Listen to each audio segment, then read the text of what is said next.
Yeah, hello and welcome to this week's 2-week roundup. Yeah, this is the sort of video we do once every 2 weeks. I don't feel quite normal. I don't think I'm drunk though. This is the video we do once every 2 weeks, yes, where we have a review of the last 2 weeks' games we've had a look at and try and put them in some sort of order. If you're a regular to the channel, thank you for keep coming back. Try to make this thing better as much as we sort of can.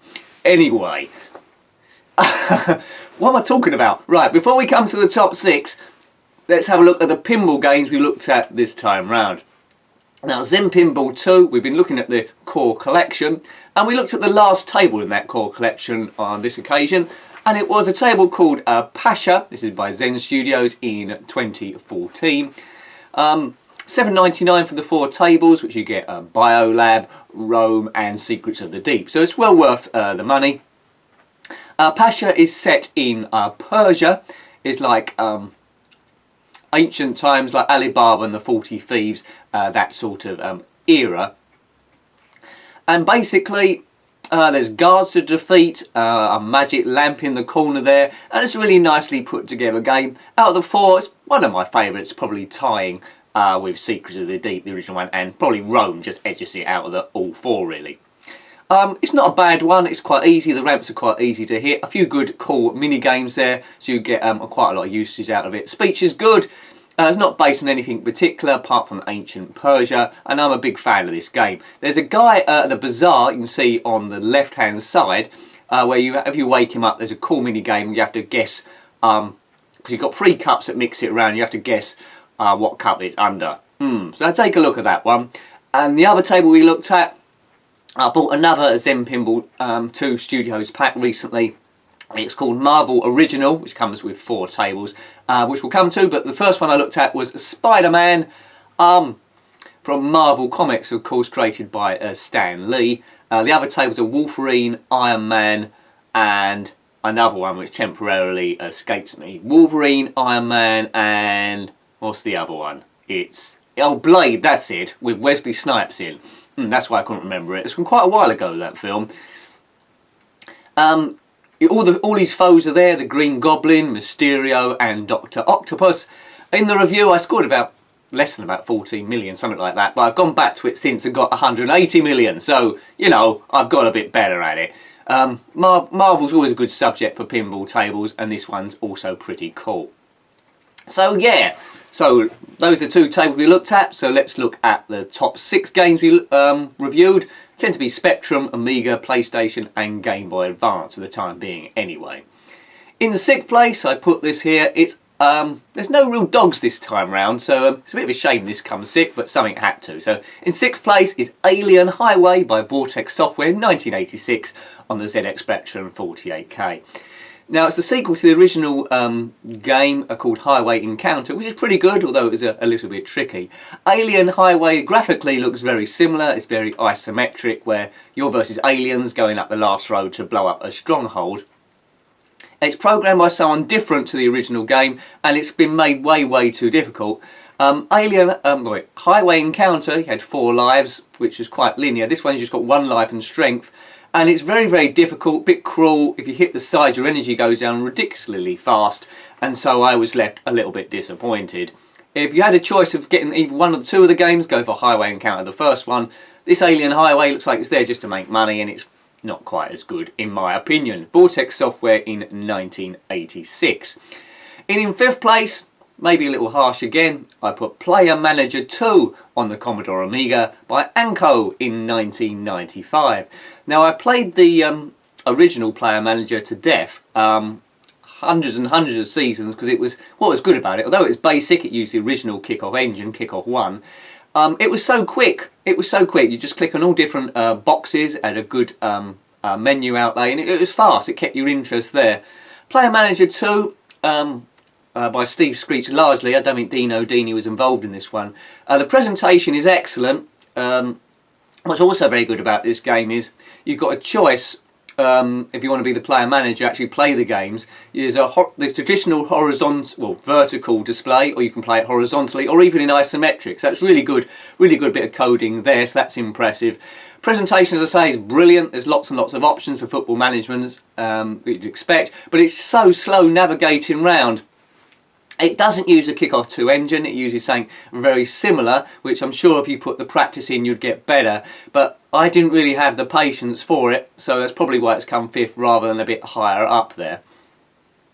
I would, out of the two, I'd go to Player Manager 1 or Kickoff 2 or Dino Dini's Goal before this one, but it's not saying it's a dog, it's okay, but it could have been a lot better, I think.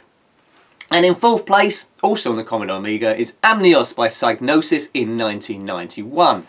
Now this is quite unusual, this game, because although it's a shooter where you're in a spaceship, it's multi-directional. So instead of the traditional just going horizontally or vertically up or down the screen, this is all directions. Got a bit of an itchy nose there. I don't know why that is. Probably haven't washed enough.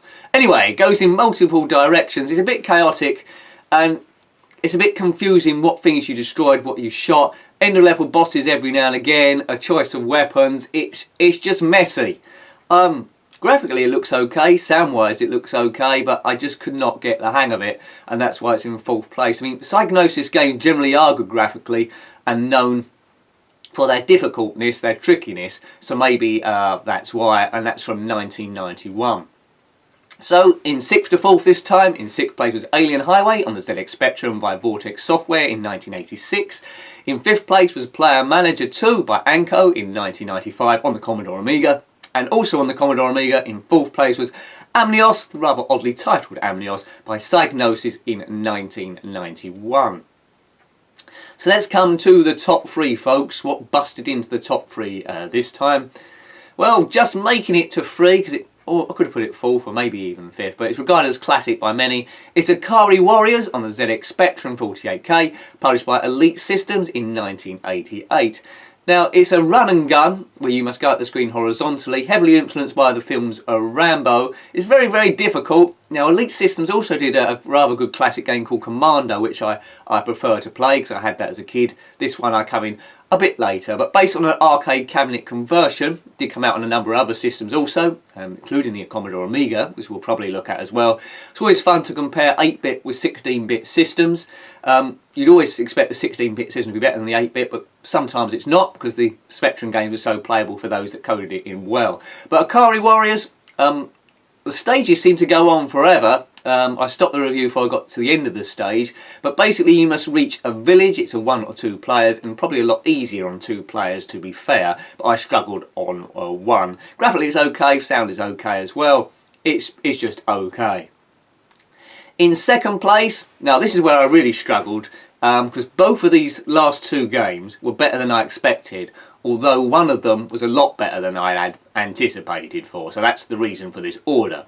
So in 2nd place, maybe a surprise to some, is Monaco Grand Prix Racing Simulation 2, that's a long title, on the PlayStation, or PlayStation 1 as it's now called in retro circles. That's by Ubisoft in 1999, so a turn of the last century.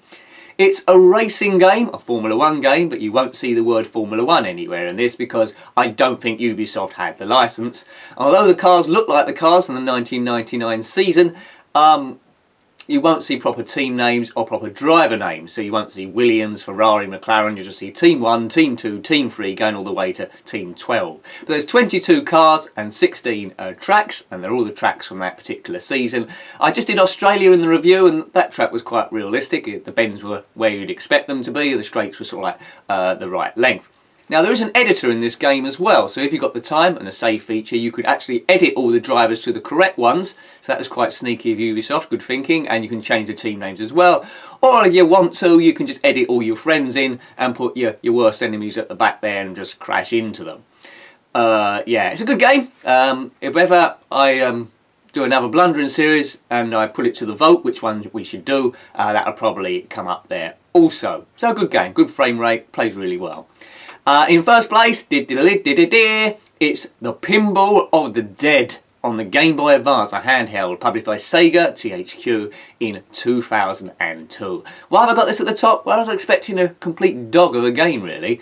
But you get 3 tables on this, all multi-tiered. Look a little bit similar sometimes, but the graphics on them is really good, and I like the extra touches, like on some special game modes, a massive demonic head would flash up from underneath the table right through, and it just made me laugh. The sounds are brilliant, it was really crisp to play. Sometimes in a Game Boy Advance game, especially Pinball, there's a bit of delay. The only other pinball game I think I reviewed before is Pac Pinball, or Pac-Land Pinball, or Pac-Well Pinball, I can't remember the name of it, and that was a lot to be desired. So I was expecting something like that, but graphically this is great. 3 tables offers you great value for money, a nice scary theme to all 3, and based on, I think, the House of the Dead franchise. I might have said that wrong, but anyway, look at the review. I get it right in that one because I got all my notes with me.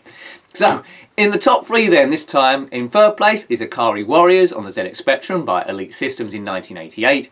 In 2nd place, a very long titled Monaco Super Grand Prix. No, not Super Grand Prix, Monaco Grand Prix Racing Simulation 2 by Ubisoft in 1999 on the PlayStation.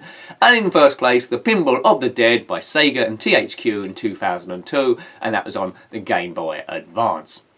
Fancy what? Fancy? No. Thanks for watching them as always, really appreciated. And have a very good weekend and hope to see you next time. I think I might start early. Until next time, take care and goodbye. Goodbye.